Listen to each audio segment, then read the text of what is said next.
எல்லாருக்கும் நமஸ்காரம். இன்னைக்கு 39வது ஸ்தோத்திரம். 39வது ஸ்தோத்திரம் என்னன்னா, அதுல சரபோ பீம சமயஜோ ஹவிரி சர்வலக்ஷண லக்ஷண்யோ லக்ஷ்மிவான் சமிதிஞ்சய. இதான் இன்னைக்கு 39வது ஸ்லோகம். இதுதான். அதுல சரபோ பீம சமயஜோ ஹவிர்ஹரி சர்வலக்ஷண லக்ஷண்யோ லக்ஷ்மிவான் சமிதிஞ்சய. இதான் இது வந்து ஸ்தோத்திரம். இதுதான். இது எப்படி சொல்லணும்னா, அதுல சரபோ பீம சமயஜோ ஹவிர்ஹரி சர்வலக்ஷண லக்ஷண்யோ லக்ஷ்மிவான் சமிதிஞ்சய அப்படி சொல்லணும். சொல்றதே அதுல சரபோ பீம சமயஜோ ஹவிர்ஹரி சர்வலக்ஷண லக்ஷண்யோ லக்ஷ்மிவான் சமிதிஞ்சய அப்படி சொல்லணும். இதை இதுக்கு அர்த்தம்னு பார்த்தீங்கன்னா, துலன்னா ஈடு, அதான் துலாபாரம்ன்றா பாருங்க. எடைக்கு அதான் ஈடு, அந்த அந்த எடைக்கு ஈடான எடை, அதுதான் ஈடு தான் துலான்றது. அதுலன்னா அது அது அதுல அதனோட தராசு, அந்த எடைக்கு அந்த அதுலன்னா எடைக்கு எடை இல்லாதவன், அவனோட எடைக்கு ஈடு எடைக்கு எடை இல்லாதவன், எடைக்கு எடை காட்டவே முடியாது எதையும். சத்யபாமா துலாபாரம் பண்ணது தெரியும் இல்லையா உங்களுக்கு? ருக்மணி அப்புறம் துளசியை வச்சு அந்த ஈடு பண்ணுது. சத்யபாமா வந்து எல்லா கிருஷ்ணனுக்கு ஈடான அளவு நகைகளை கொடுக்கறதுக்கு, நகைகளை இருக்கிற எல்லாத்தையும் எங்கெங்கயோ இருக்கிறதையெல்லாம் கொண்டு கொட்டுறா. அப்போ கூட ஈடாகலை. ஆனால் ஒரு துளசியை கிள்ளி போட்டப்பறம் கிருஷ்ணனுக்கு ஈடாச்சு. அதனால கிருஷ்ணனுக்கு ஈடுன்றது எதுவுமே கிடையாது. அந்த கதை உங்களுக்கு தெரியும். கிருஷ்ண துலாபாரம் அதுதான். அது மாதிரி அதுலன்னா கிருஷ்ணன் எடைக்கு ஈடு இல்லாதவன். சரபன்னா சரப, 3 எழுத்தா பிரிச்சுங்க. சரப. சன்னா ஃபுல்லா, முற்றிலும், ஃபுல்லி. ரன்னா டெஸ்ட்ராய், அழிக்கிறது. பன்னா to finish, come to an end. அதான் இதுல என்னன்னா, சரபன்னா தீமைகளை மிச்சமில்லாமல் அழித்து முடிப்பவன் அர்த்தம். முற்றிலும்ன்றதான். முற்றிலும்ன்றது ஃபுல்லி, டோட்டலி, அதுதான் சரப. சரப. சார்னா ஃபுல்லா, ரேன்னா அழிக்கிறது, பான்னா முடிக்கிறது. முற்றிலும் ஃபுல்லா அழிச்சு முடிச்சிருவாராம் தீமைகளை மிச்சம் வைக்காம. அதுதான் சரப. பீம்னா பயத்தை உண்டு போட்டுறது. இப்போ பயமுறுத்துறதுக்கு பேர் பீம். பயத்தை உண்டு பண்றது. பீமன்னா தனக்கு கட்டுப்படாதவர்களுக்கு பயத்தை உண்டு போடுவோம். பீம்னா பயம், பயம் இல்ல, பயத்தை உண்டாக்குறது. அந்த ஒரு காரியம் பத்தியா, அதுக்கு பேரு பீம் பேரு. பீம்னா பயத்தை உண்டு பண்றோம் பாத்தீங்களா, அந்த காரியத்துக்கு பேரு பீம். டு மேக் ஃபியர் அது.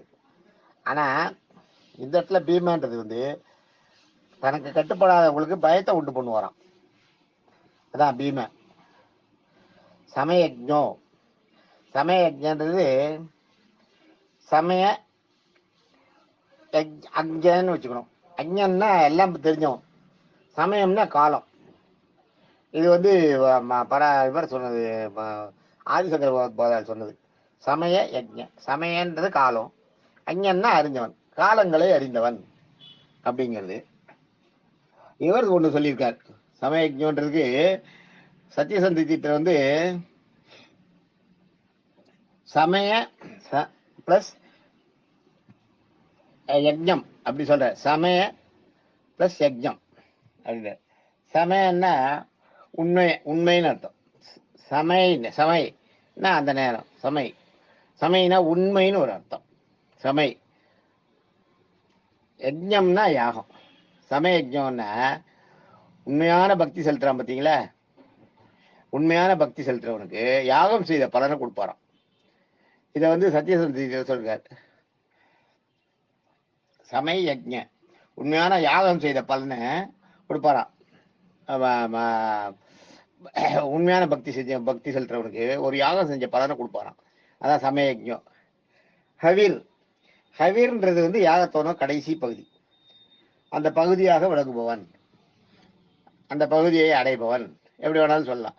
அது முதல்ல நம்ம படிச்சிருக்கோம். அந்த பகுதியாவோ அவர் தான் கிருஷ்ணன் தான் வழங்குவார். அந்த பகுதியை அடையிறதா அவர் தான். அந்த பகுதியை யாகத்தை உருவாக்குறதா அவர் தான். ஆக உருவாக்குறதா அவர் தான், பொருளும் அவர் தான், அடையிறதா அவர் தான் அப்படின்ட்டு. அதுதான் சமீக ஹவீர்னா அதான். ஹவீர் ஹரி. ஹவீர் ஹரின்னா அதுக்கெல்லாம் யாருன்னா மகாவிஷ்ணு தான் காரணம். ஹவீர் பகுதிக்கு சொந்தமானவன் ஹரி அப்படின்னு அர்த்தம். அடுத்தது சர்வலக்ஷண லட்சண்யம். சர்வலக்ஷண லட்சண்யம்ன்றது என்னன்னா, எல்லா லட்சணங்களும் இருக்கு. அந்த அழகுன்னு ஒண்ணு இருக்குது, பேரழகு. எல்லா அழகும் பொருந்தினது சர்வலட்சணம். சர்வலட்சணம்னா பேரழகு. சர்வலட்சணத்துக்கு அந்த லட்சணத்தை கொடுத்தவன் சர்வலட்சண லட்சண்யம். அந்த அழகுக்கு அழகை கொடுத்தவன், பேரழகுக்கு அழகை கொடுத்தவன். அழகை கொடுத்தவன் அப்படின்னா என்ன அர்த்தம்? மிகவும் அழகானவன். பேரழகுக்கு அழகை கொடுத்தவன்னா மிகவும் அழகானவன் அர்த்தம். அந்த மாதிரி ஒரு உருவத்தை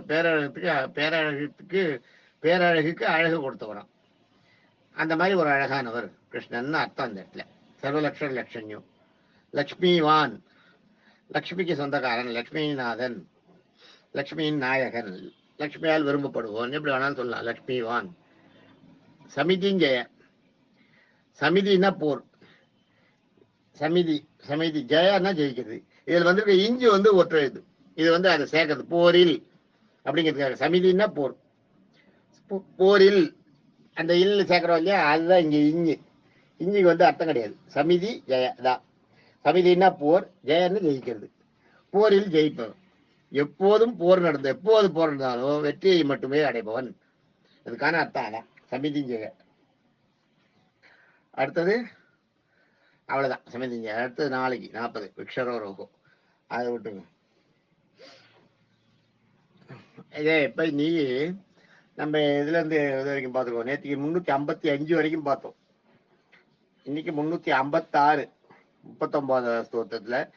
அதுல 356, சரப 357, பீமா 358, சமயஜ 359, ஹவிர்ஹரி 360, சர்வலக்ஷண லட்சண்யோ 361, லக்ஷ்மிவான் 362, சமிதிஞ்சய 363.